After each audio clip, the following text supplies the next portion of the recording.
که دې ورته وویل چې حجاب مراعات کړه هم یې خوا بدېږي، که دې ورته وویل چې شرابخوري پرېږده هم یې خوا بدېږي، که دې ورته وویل چې د فحاشۍ څخه ځان لرې کړي هم یې خوا بدېږي.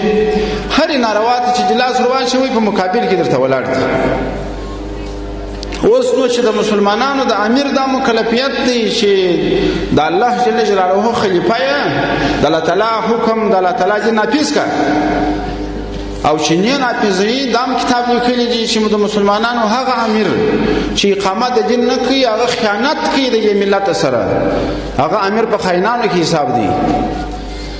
نو چې دلته دا مکلفیت دی اوس چې د مسلمانانو امیر حکم صادروي، یو شرعي فیصله کوي، په مقابل کې بیا بغاوتونه دي. بغاوتونه څوک کوي؟ هغه تښتېدلي خلک یې کوي. تښتېدلي خلک پخوا چې 20 کاله د امریکایانو غلامان وه، مستخدمین وه، هغه وایي د افغانستان د خلکو سره ډېر ظلم روان دی، افغانستان خلک د ډېر مشکلاتو سره مخ دي. اوس یې د ځانه څه ملایکه جوړه کړله، سپا سړی څو مشکل ګرده په ما و تا کې پیدا شو. ظالم خودروسه چې سم 2 کاله لا نه دي پوره چې د افغانستان د فساد سره د اسلامي امارت د غازیانو په زور باندې خلاص شوی. مسلمانان د ساده ظلم څخه خلاصي وي. تر څه وکړه د ملت سره؟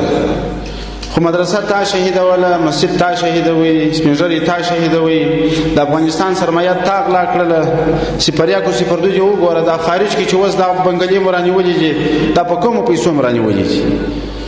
دا مفسد دا اوس راولاړېږي د افغانستان د خلکو د اصلاح خبرې کوي. نو هغه غربي میډیا هغه په خدمت کې ده، دا تښتېدلي منافقین په دې مسله باندې مصروف دي. نو دا کم شاعر د اسلام چې نن نافذېږي په مقابل کې خلک درېږي. نو مطلب مې دا دی قدرمنو چې د اسلامي امارت د محترم مقام د خاص کم هدایت راځي، کم حکم راځي، داغه حکم لا تر زموږ اساسي مکلفیت دی.